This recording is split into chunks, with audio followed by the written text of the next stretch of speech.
Welcome back to, I guess this is a series. I don't know what makes a series two.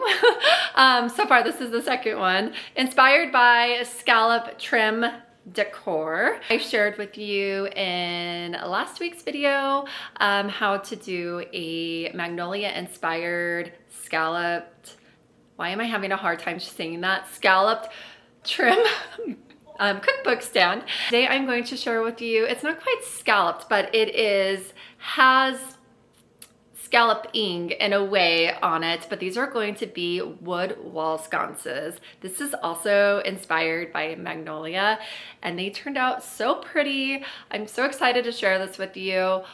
Once again, I did use a scroll saw. If you have a jigsaw, it works just as well. Probably faster, truthfully. I was using my scroll saw and I was thinking, this is taking a long time. I wish I was using my jigsaw. And so that's pretty much the only big tool that you will be using besides some wood glue.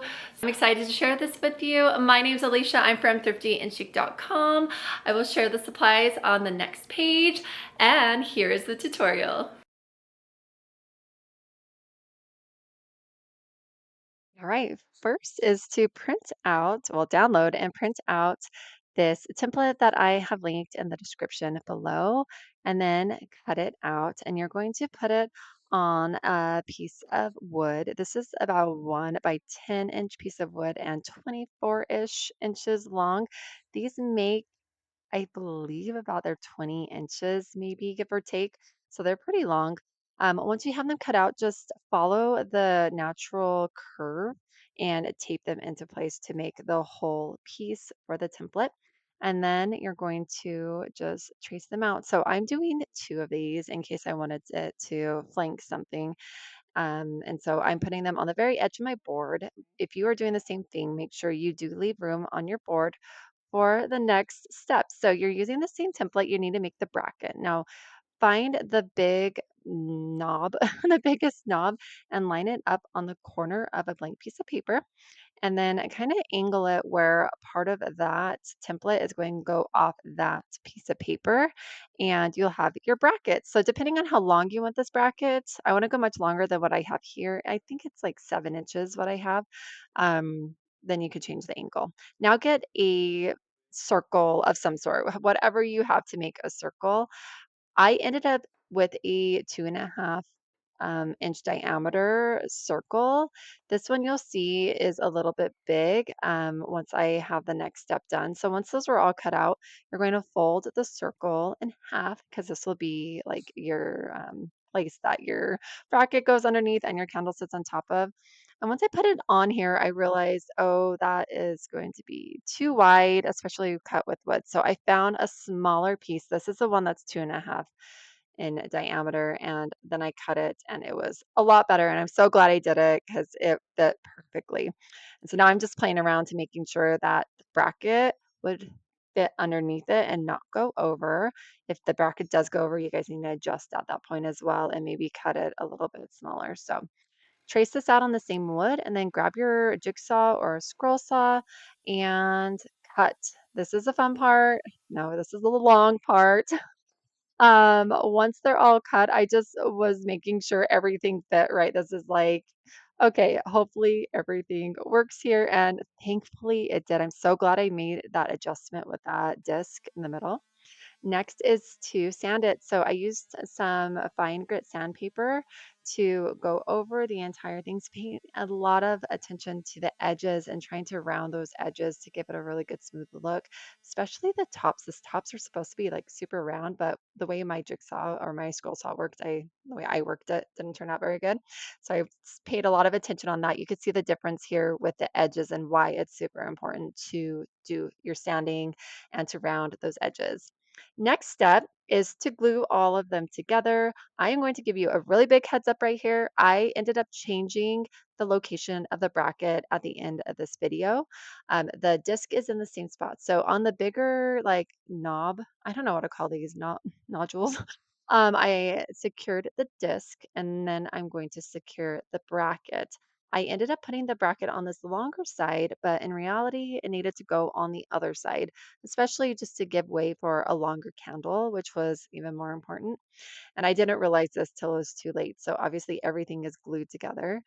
Clean up the glue with some, I did a Q-tip in my finger just because if it's like that when you stain it, it does not look good. So, and then you could clamp it, or I like to speed up the process with adding a brad nail into them. This is about a 3/4 inch brad nail that I just secured onto the disc in the back, and then the top of the bracket, which I really regretted later. You'll see, I will speed it up later. And oh, that thing was a pain to try to get off. Anyway, so they're all secure now. And of course, because they're secure, they drip out some glue sometimes.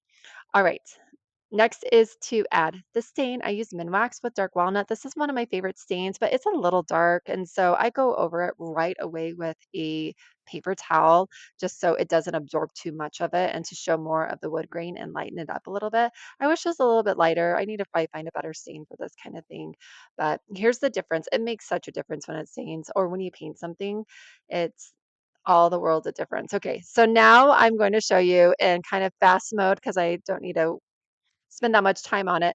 The difference of the look, the bracket on one side compared to the other. Don't you think it looks better on that one? Yeah. So I went through and hammered and chiseled and hammered and pulled and did all the stuff to try to get that bracket off. I finally did it.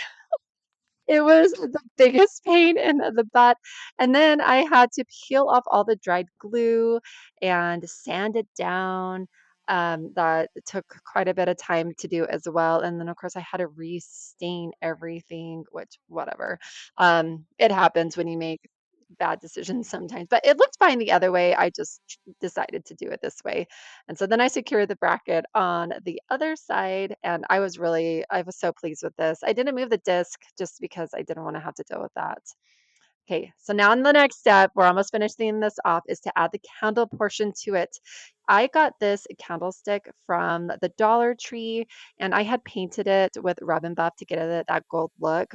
And I'm using my Dremel with a reinforced metal cutter to cut off the top. So that is one way that you could do it. If you do it this way, you need to make a hole in the disc. So then I was like, okay, here's another way. That you could do it. These candlesticks, I'll link in the description below. They literally just screw right off the base, and they're a little bit prettier. Actually really liked both of the looks. I couldn't decide, but truthfully, laziness won out. And I went for the one that I didn't have to do an extra step of drilling. And so I used some super glue, and this held really well. Use a super glue that is the gel, so it doesn't drip everywhere, by the way. So when you add this on, you are going to want to add it right in the middle, of course, and try to bring it as forward as you can. I did not do it in this part until I put in the candle that I realized I wanted a little bit more space between the wood and the candlestick itself. So you'll see right here, it's pretty close to the wood. I moved it just a little bit forward after this. Luckily, it wasn't completely dried. And then, of course, you're going to do the same thing to the other piece and hold it in place until it's all good and done. But now we need to hang it. And this is one of those steps that you could have done at the very beginning, right after you cut it, but I didn't.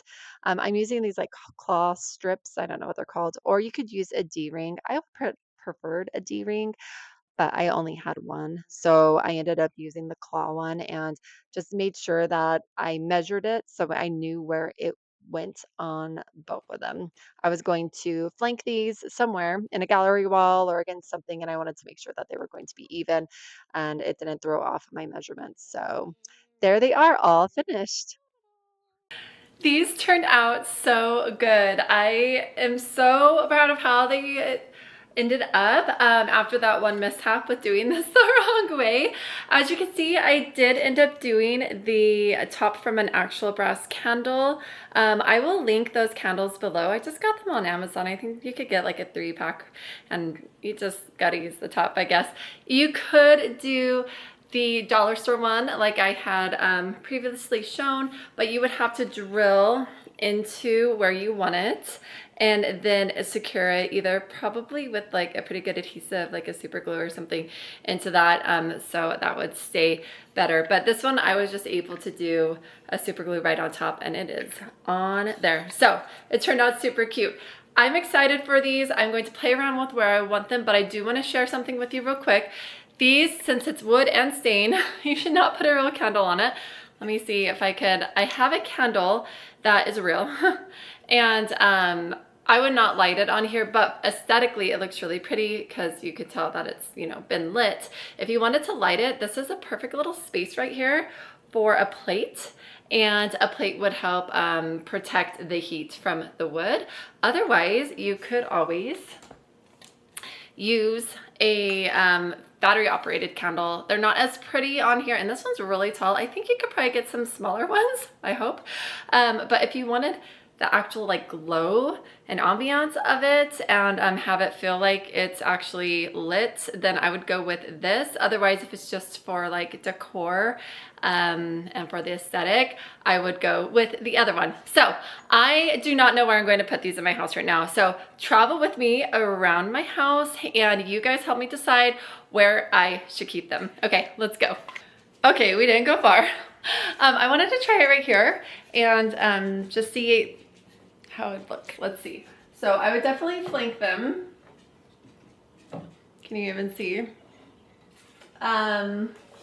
This stuff would have to move. I don't know. Whoop. I think it might be too busy. Let's go find someplace else. Okay, we're here in my bedroom and I have this kind of like gallery wall going on right now. With it just keeps getting added to. Not obviously there's not a lot right now, but I'm wondering, this might be kind of cute flanking the bed essentially with these. Let's see, I did bring a tack somewhere. That is super scary. I don't know where I put the tack, and it's probably like on my bed somewhere. We'll find that later, but I don't mind this actually. If this was on both sides of my bed, what do you think, lower or higher? Let's do it right in the middle. Yeah, we're going to put a hole in the wall. Hopefully that, we'll find something else to go there if that's not it. All right. Kind of cute. So I'm in my awful bed right now. But good news is I found the tack and it was on my bed. So here will be a good, I haven't measured, so I don't want to put this up yet. But here is a good view of what kind of would look like. And I'm thinking I really like it in here. I think this is maybe a possibility. All right, we are in my front room. I am only going to try it on here because there's already nails in the wall from a gallery wall that I took down a long time ago, and I never took down the nails. So I think these could be okay in here. We're going to hang a little to the side because there's nails underneath them, but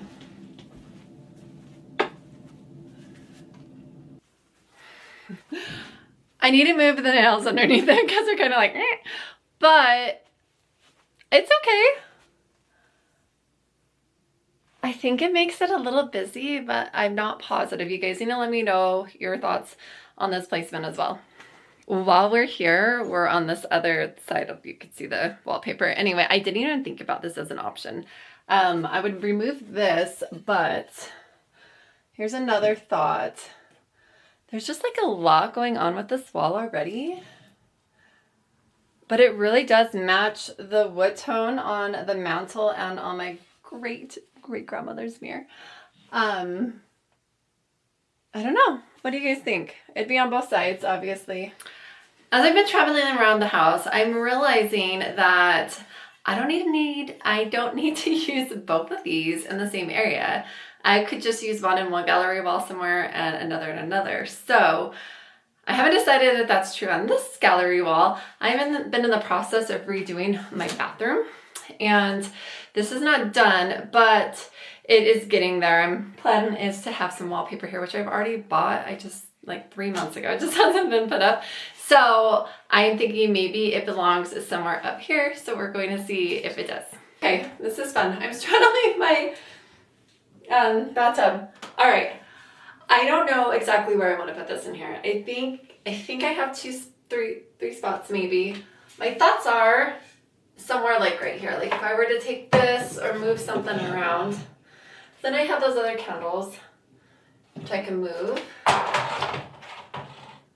Or maybe I like do something right here.